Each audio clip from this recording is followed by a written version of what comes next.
Hello students, आइए कक्षा 12 biology का एक नया अध्याय शुरू करते हैं। अध्याय 10। अध्याय 9 तक कंप्लीट हो चुका है, आप वीडियो देख सकते हैं। अध्याय 10 है आपका मानव कल्याण में सूक्ष्म जीव।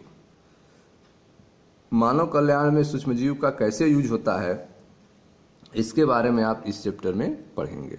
ठीक है, इस चैप्टर में आपको 6 हेडिंग्स पढ़ना है। प्रस्तावना में देखें ध्यान से। पहली हेडिंग होगी आपकी घरेलू उत्पादों में सूक्ष्म जीव। जो भी घरेलू उत्पाद हैं उसमें सूक्ष्म जीवों का यूज के बारे में आप देखेंगे। औद्योगिक उत्पादों में सूक्ष्म जीव, ठीक है। फिर इंडस्ट्रियल प्रोडक्ट्स में सूक्ष्म जीवों का क्या कैसे यूज होता है, इसके बारे में आप जानेंगे। वाहित मल उपचार में सूक्ष्म जीव, ठीक है। बायोगैस के उत्पादन में सूक्ष्म जीव, जैव नियंत्रक कारक के रूप में सूक्ष्म जीव, और लास्ट हेडिंग होगी आपकी जैव उर्वरक के रूप में सूक्ष्म जीव। तो इस चैप्टर में आपको 6 हेडिंग के बारे में जानना है।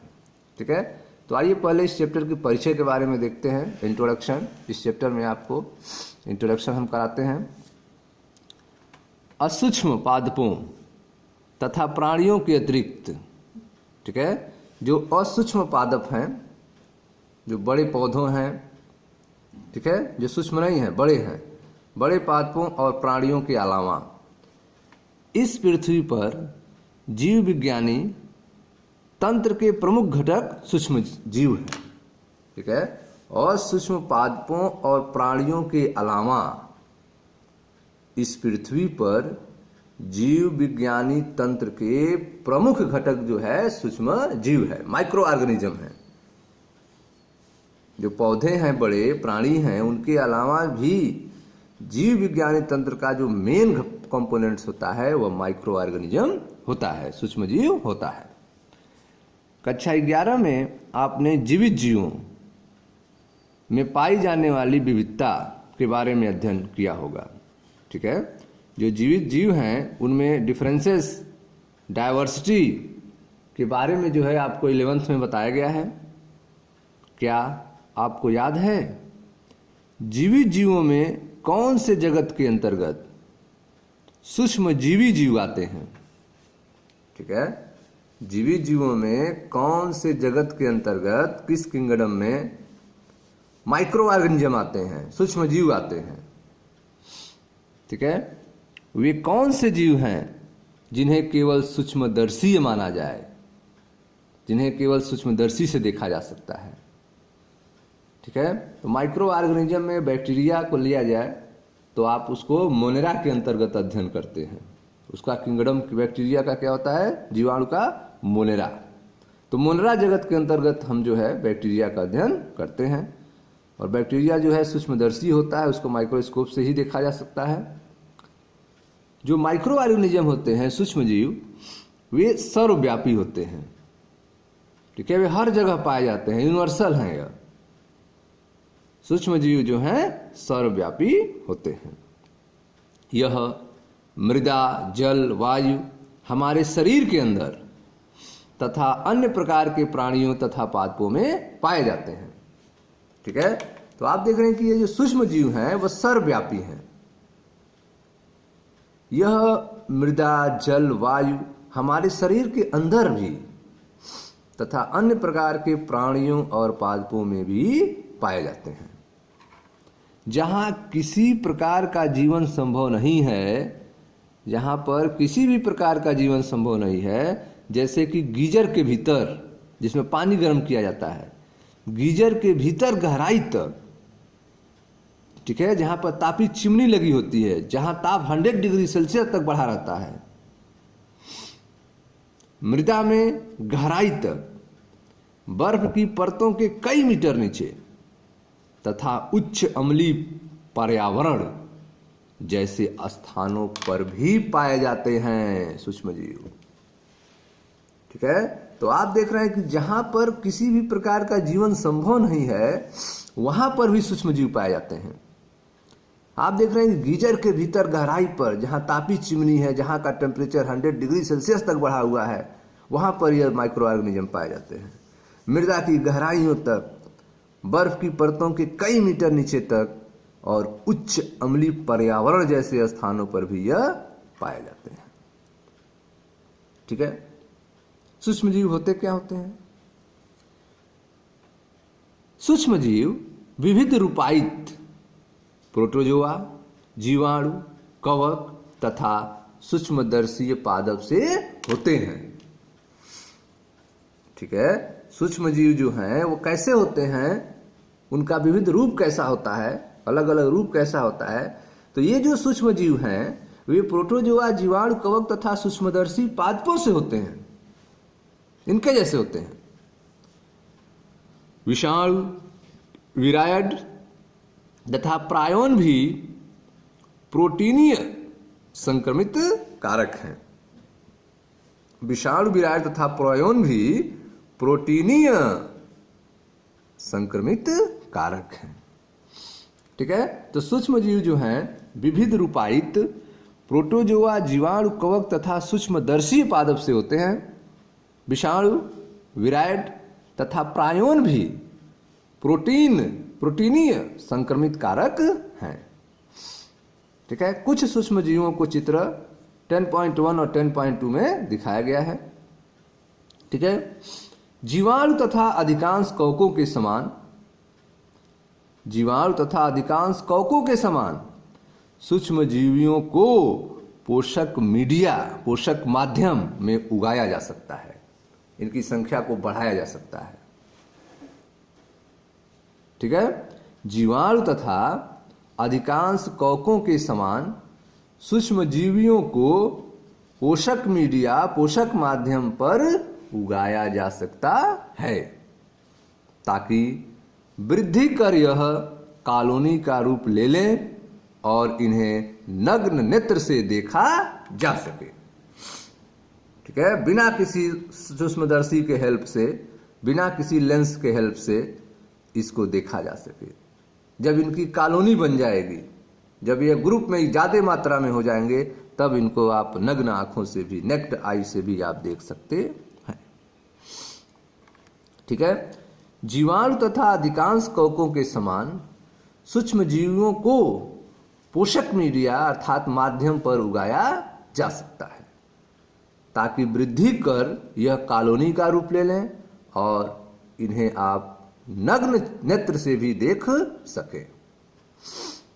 ठीक है। ऐसे संवर्धनजन सूक्ष्मजीवों पर अध्ययन के दौरान काफी लाभदायक होते हैं। ठीक है। ऐसे जो संवर्धनजन हैं जहां पर इनको ग्रोथ कराया जा सकता है, वह सूक्ष्मजीवियों पर अध्ययन के दौरान काफी लाभदायक होते हैं। ऐसे संवर्धनजन सूक्ष्मजीवियों पर अध्ययन के दौरान काफी लाभदायक होते हैं। ठीक है।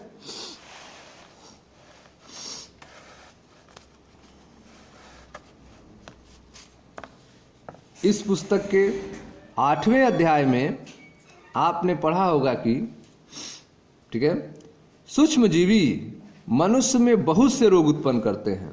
जो चैप्टर 8 हमने पढ़ाया था उसमें आप देखे थे जो माइक्रो ऑर्गेनिज्म थे वे मनुष्य में रोग फैलाते थे, पशुओं में रोग, पौधों में रोग फैलाते थे। सूक्ष्मजीवी मनुष्य में बहुत से रोग उत्पन्न करते हैं। ये पशुओं तथा पादपों में भी रोग उत्पन्न करते हैं, परंतु इससे आपको यह नहीं समझ लेना चाहिए कि सभी सूक्ष्मजीव हानिकारक हैं, हानिप्रद हैं। अधिकांश सूक्ष्मजीव मनुष्यों के लिए कई प्रकार से लाभप्रद भी हैं। ठीक है।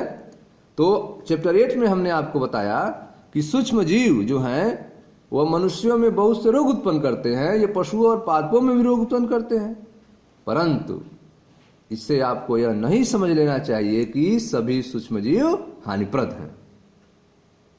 अधिकांश सूक्ष्मजीव मनुष्यों के लिए कई प्रकार के लाभप्रद भी हैं, कई प्रकार से लाभदायक भी हैं। ठीक है। मानव कल्याण के प्रति सूक्ष्मजीवों के कुछ अत्यंत महत्वपूर्ण योगदानों पर निम्नलिखित पृष्ठों में परिचर्चा की गई है। ठीक है। तो आगे जो है आपको मानव कल्याण के लिए इन सूक्ष्मजीवों का कैसे यूज होता है, इनका क्या योगदान है, इसके बारे में आपको बताया जाएगा। तो आपके चैप्टर की पहली हेडिंग होगी घरेलू उत्पादों में सूक्ष्म जीव के बारे में। ठीक है, तो आइए उससे पहले सूक्ष्म जीवों का फिगर देखते हैं 10.1, 10.2 और 10.3 के बारे में। तो यह आप देखें, यह है 10.1 जिसमें आपको जीवाणु बैक्टीरिया का फिगर आप देख रहे हैं, अ, ब और स, यह तीनों बैक्टीरिया हैं, जीवाणु हैं। पहला जो है वह दंडाकार बैक्टीरिया है, ठीक है, जिसको 1500 गुना बड़ा करके फिगर बना हुआ है, दंडाकार बैक्टीरिया। यह आप देख रहे हैं यह गोलाकार बैक्टीरिया है, यह भी 1500 गुना बढ़ा के फिगर बना है।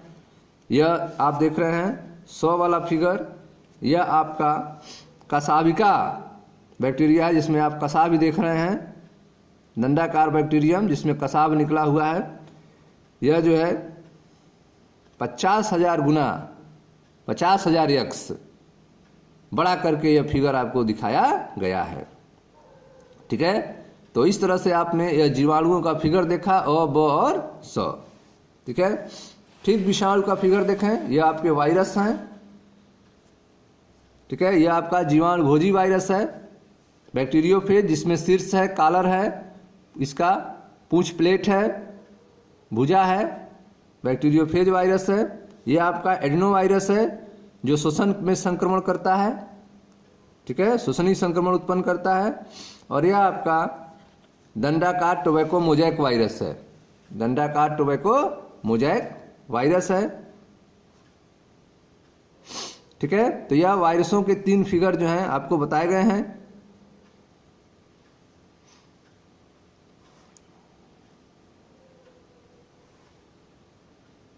तो यह जो फिगर देख रहे हैं वायरस के, यह 1 लाख से 15 लाख गुना बड़ा करके दिखाया गया आपको। 1 लाख से 15 लाख गुना बड़ा करके यह फिगर आपको बताया गया, वायरस का फिगर जो बना हुआ है। बैक्टीरिया का फिगर आपने देखा था कि 1500 गुना बड़ा करके फिगर बनाया गया था, और बस। ठीक है, उसके बाद आपको 10.3 में बताया गया था इनको कैसे उगाया जाता है। तो देखें यहाँ पे, यह आपका पैट्री प्लेट है। ठीक है, इसमें जो है बैक्टीरिया की कॉलोनी जो है तैयार होगी पोषक माध्यम की उपस्थिति में। बैक्टीरिया अपनी संख्या को ग्रोथ करेंगे, संख्या को बढ़ाएंगे, और इस तरह से वह एक कॉलोनी बना लेंगे। जैसे यहाँ पर एक कवक की कॉलोनी दिखाई गई है, इस तरह से इनकी संख्या बढ़ जाएगी, जिसको आप खुली आंखों से देख सकते हैं बिना किसी यंत्र के उपयोग से। ठीक है, तो ब वाला जो फिगर है वो पैट्री प्लेटों में वृद्धि कर रही कवकी कॉलोनियों को दिखाया गया है, और जो अ वाला फिगर आप देख रहे हैं इसमें पैट्री प्लेटों में वृद्धि कर रही जीवाणुओं की कॉलोनियों को दिखाया गया है। ठीक है स्टूडेंट्स, तो यह थे बैक्टीरिया, वायरस और कॉलोनियों का फिगर। अब आपकी पहली हेडिंग जो है हम अगले वीडियो में स्टार्ट करेंगे घरेलू उत्पादों में सूक्ष्म जीव के बारे में। मैं मनीष गुप्ता अपने चैनल में आपका स्वागत करता हूं। वीडियो को लाइक करें, शेयर करें, चैनल को सब्सक्राइब करें ताकि आने वाली वीडियो आपको मिलता रहे। धन्यवाद।